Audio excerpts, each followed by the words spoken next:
Hello, everybody. Happy New Year. Today, I want to talk about pathways. Three reasons for this presentation today. One, the navigation from toastmaster.org has changed recently, and so it's a good time to go over it. Then I got some good tips from my officer meeting before the holidays. And finally, there are some new members that can really benefit from this introduction to pathways. So I'm going to show two ways to access pathways, which is called login to Basecamp. I'm going to show how you access your path and a number of resources that you can find on pathways. Let me see. Do you see this? Yep, we see the website. Yes, we do see the website. Okay, thanks. So here I have logged into toastmaster.org, and that's where you access pathways from. There are several ways to access it. One is from education programs. Go to Basecamp, you access it. That should look familiar. That's what you used to see. Go to Basecamp is right here. But there is another way you can use. From your name, you go to My Home. And from there, you got to go to Basecamp. For officers, I want to point out that's also where you find Club Central. So if you select Go to Basecamp, you can log in as a member. A manager is for officers, and you select your club. Why is there a window for your club specifically?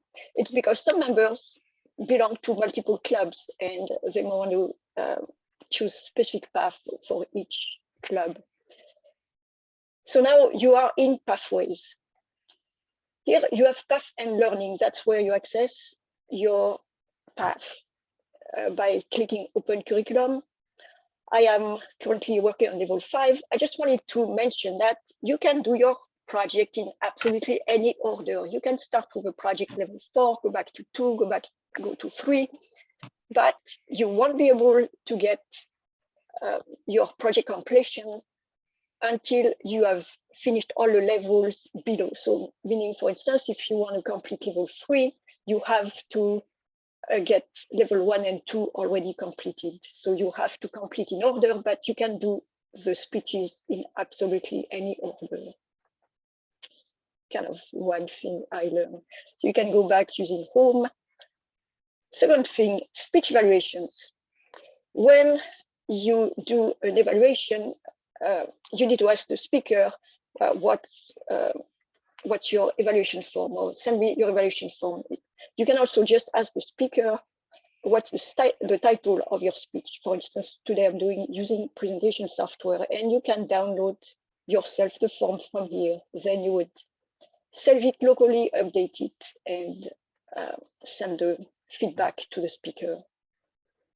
Next thing, tutorial and resources. Note that under here, you also have evaluation resources, which we just talked about. You have project description. That's another way to get to your projects. You can actually launch them from here. I wanted to focus on the suggested section.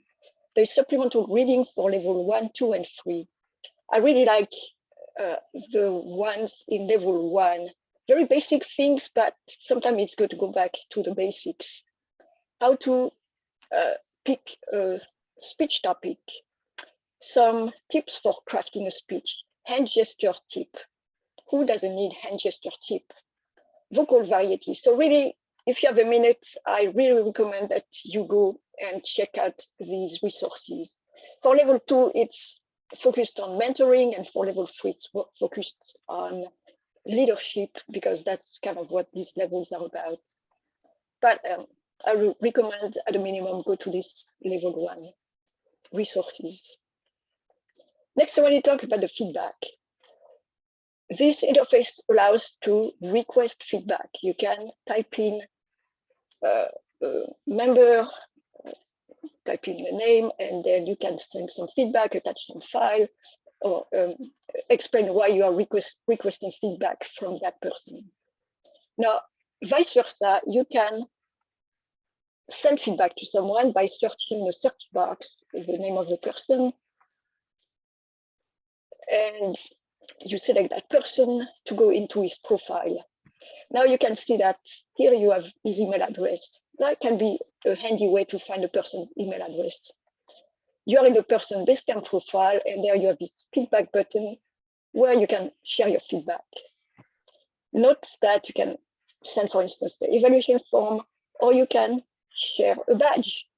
A badge is, well, let's say Philip has been exceptional in one of his past projects, and I want to recognize him for that. I send him a badge. So what are badges for? We get a number of badges in several events in Pathways. Myself, I have a good number of them because when you activate a path, you get one. When you finish a path, you get one. It's called your proficiency. Each time you finish a level, you get one. So I have quite a few of badges under learning, the learning category, but of course under feedback, we've not been using feedback badges, so I don't have any. Note that this is under e-portfolio, and under e-portfolio, another thing is documents. So there's a structure where you can download or upload your files. For instance, for level 1, if you have evaluation or your speech documents, you can upload anything you want in these folders. That's a way to get organized. Myself, I kind of prefer to keep things on my PC, but it's and that concludes my presentation because I don't have too much time. To return to Toastmasters, you can select here. And with that, let me jump. So I want to mention I have slides for all of this, and I will share them afterwards. But I thought it would be more effective to do a demo. So we learned how to navigate to Basecamp and from it to access the path, and we talked about all the resources available. So now it's your turn to jump in and start learning. Thank you, Mr. Toastmaster. Back to you.